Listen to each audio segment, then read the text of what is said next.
let's talk about the filter on the Korg Minilogue. Now, as I said at length, the oscillator is so interesting and so capable of creating a vast variety of timbres that the filter is almost unnecessary.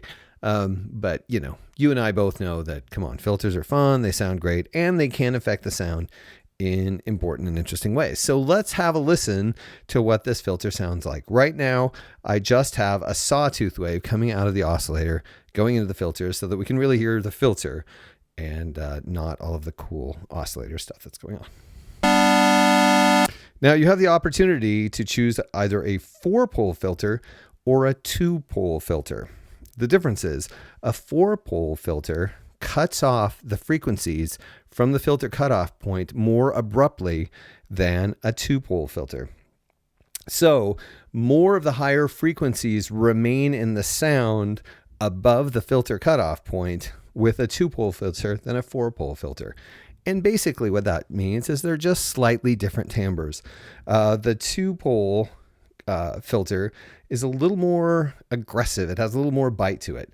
And the 4-pole filter just has more of a warmth to it. Okay, let's have a listen. We'll start off with the 4-pole. This is without resonance.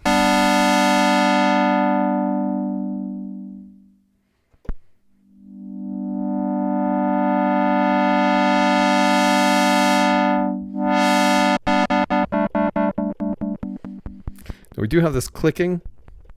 People have been talking about that. Yeah, that's there. But I don't know. It doesn't really affect me that much.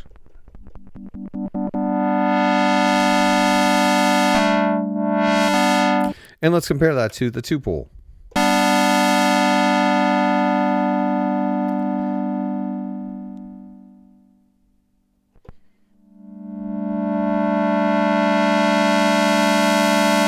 It leaves more high frequencies in as you sweep the filter cutoff. It becomes more obvious when we get into the other functionality.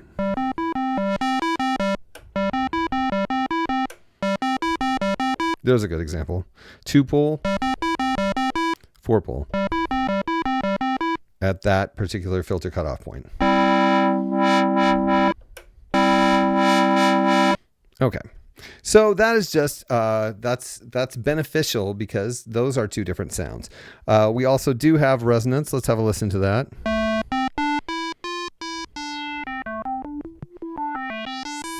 Resonance, as you'll remember, boosts the frequencies at the filter cutoff point that creates an interesting timbral effect.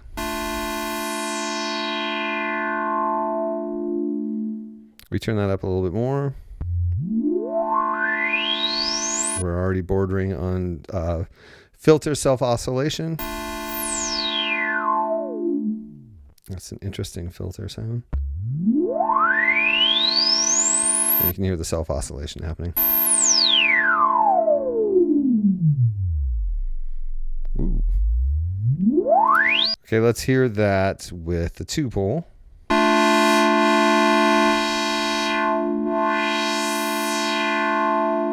More of a brash sound. A little more.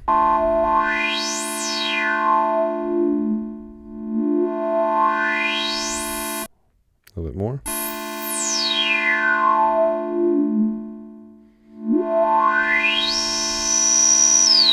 And then the filter oscillation comes in.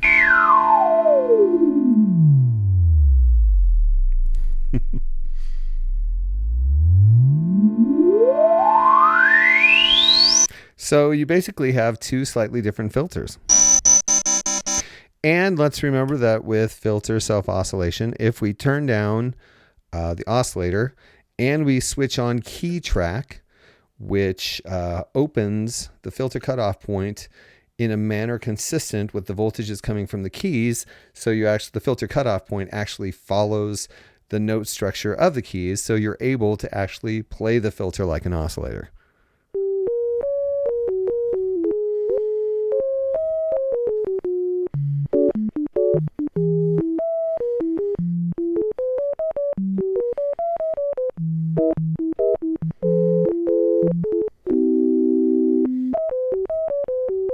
And you can tune it to the oscillators to thicken up the sound.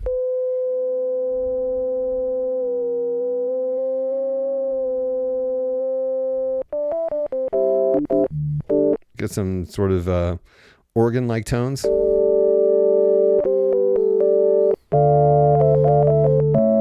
If you start playing with the frequencies, the pitches of the two oscillators, you can create some really organ-like tones. And chords, for that matter. Let's see if we can do that with two-pole. Ooh, it's stronger with two-pole.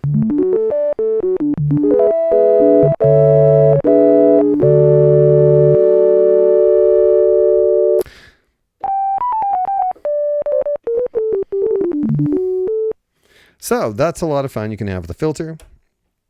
The key track can also be used to progressively cause the filter to become more open as the frequencies increase. So you can get deep, dark basses and brighter, brighter trebles.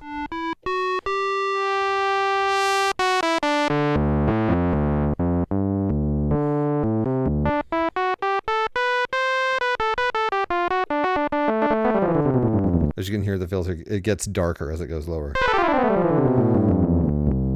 Okay, and you can do that halfway too.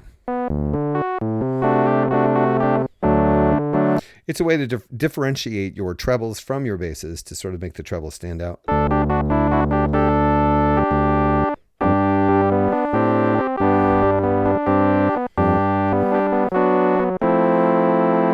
Okay. Then you have what's awesome. Oh, we'll get to that in a second. We need to talk about the EG int. I still don't remember what int stands for.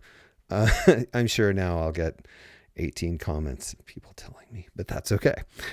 So we can also direct this envelope generator into the filter.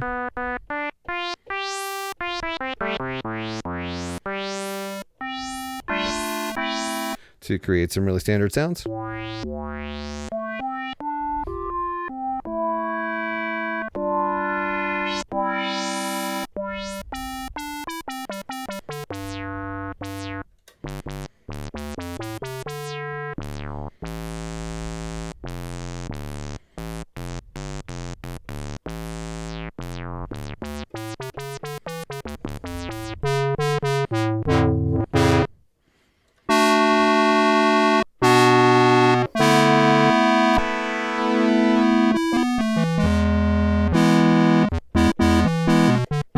It really has its own sound. A lot of the things that I'm doing here to sort of arrive at a sound that I expect, I get unexpected but pleasing results.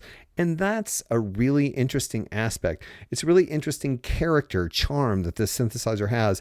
It creates pleasing and interesting and new sounds. I mean, they're not like massively new, but I mean, they're just, it's got its own character that is a pleasing character.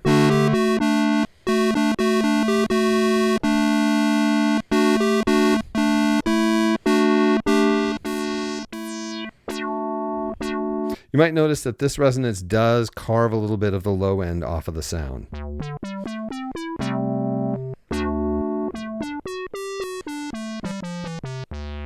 Okay, now we can get down to the velocity switch, which you'll notice once we turn that on, there's two different settings, but let's turn it all the way up.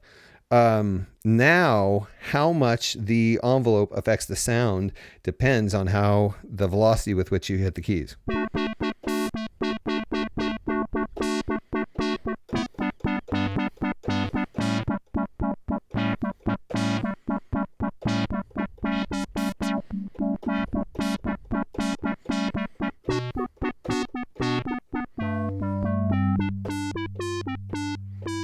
As you can hear, every time I hit the note a little bit harder, it opens the filter up more.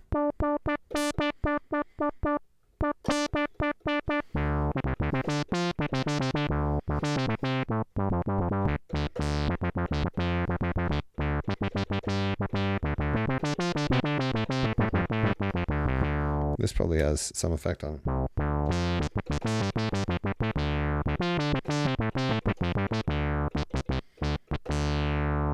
which is nice. It allows you to add a little more expression to your filter. And it sounds great.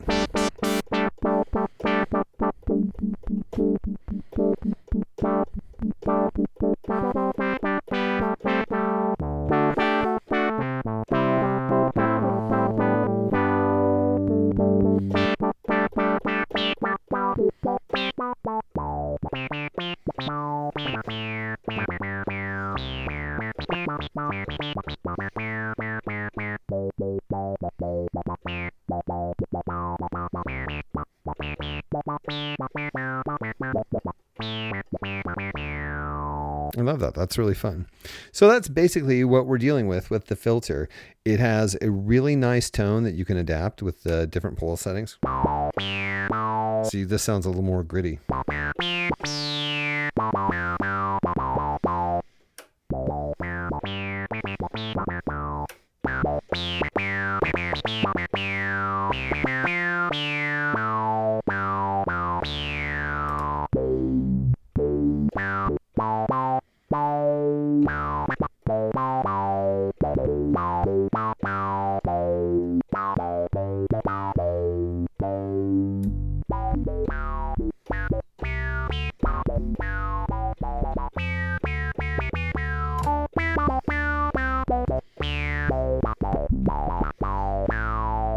That's really fun. I'm sorry to focus so much on that aspect of the filter, but it sounds really great. And we can also hear now with the more complex sorts of things that you can do with this filter to generate different timbres, how the filter affects them.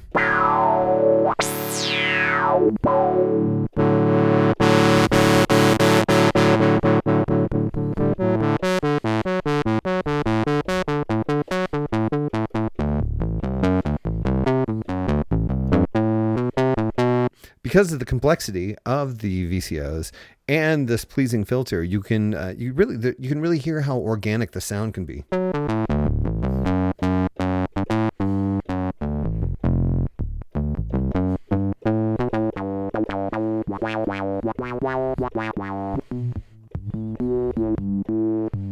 It should be noted that this envelope control goes to a negative envelope when you turn to the right.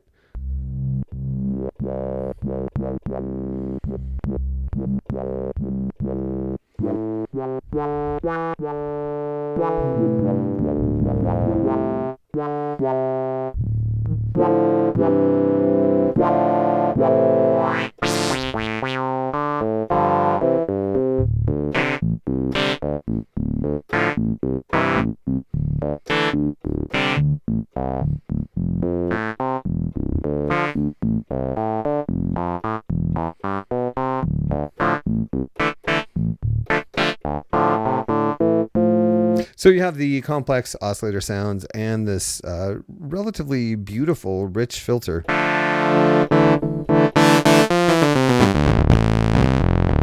With this nice functionality, and overall, it's just a great combination.